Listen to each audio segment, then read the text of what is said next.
السلام علیکم ورحمۃ اللہ وبرکاتہ۔ الحمد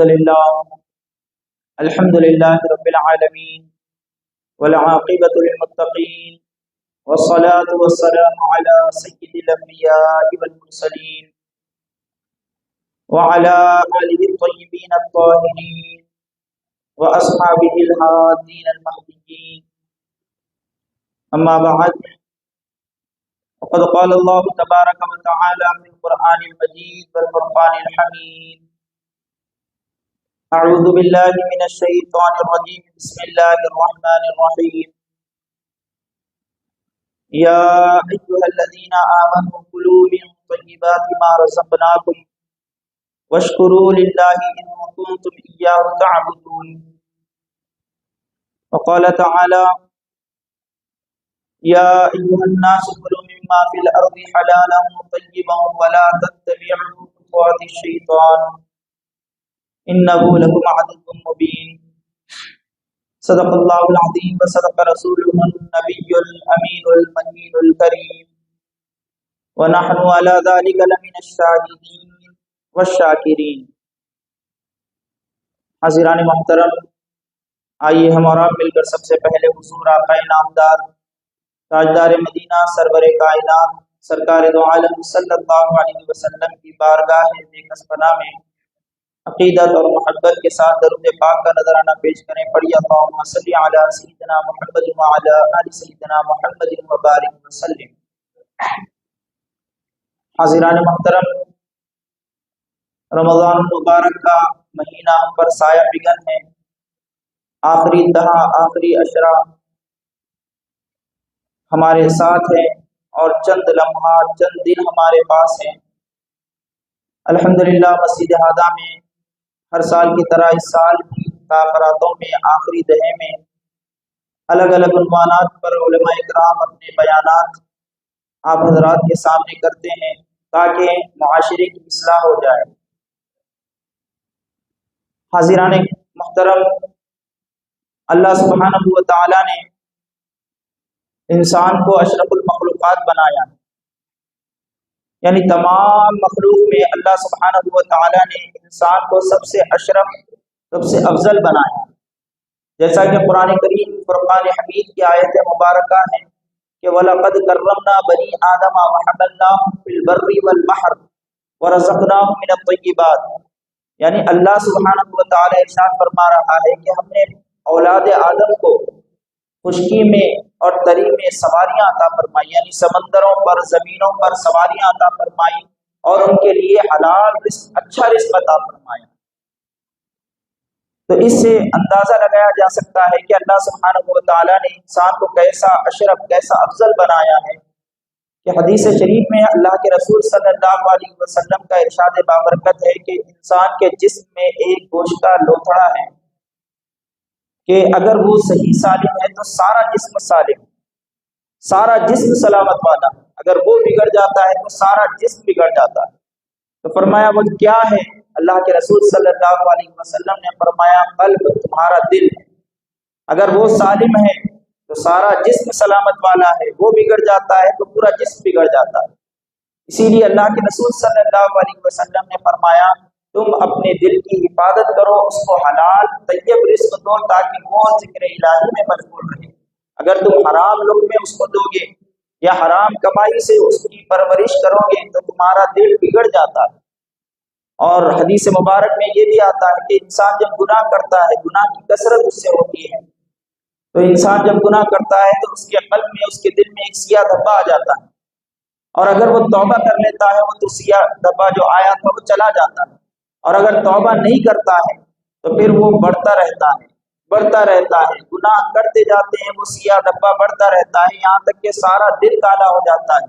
اب جب دل سیاہ ہو چکا تو پھر کوئی اچھی بات، کوئی اثر، کوئی بیان، کوئی واعظ، کوئی خطاب اس پر اثر نہیں کرتا. تو حاضران محترم، اپنے دلوں کی حفاظت کرنا ہے، عقل حلال سے اس کی پرورش کرنا ہے، حرام لقموں سے اپنے جسم کو، اپنے قلب کو بچانا ہے.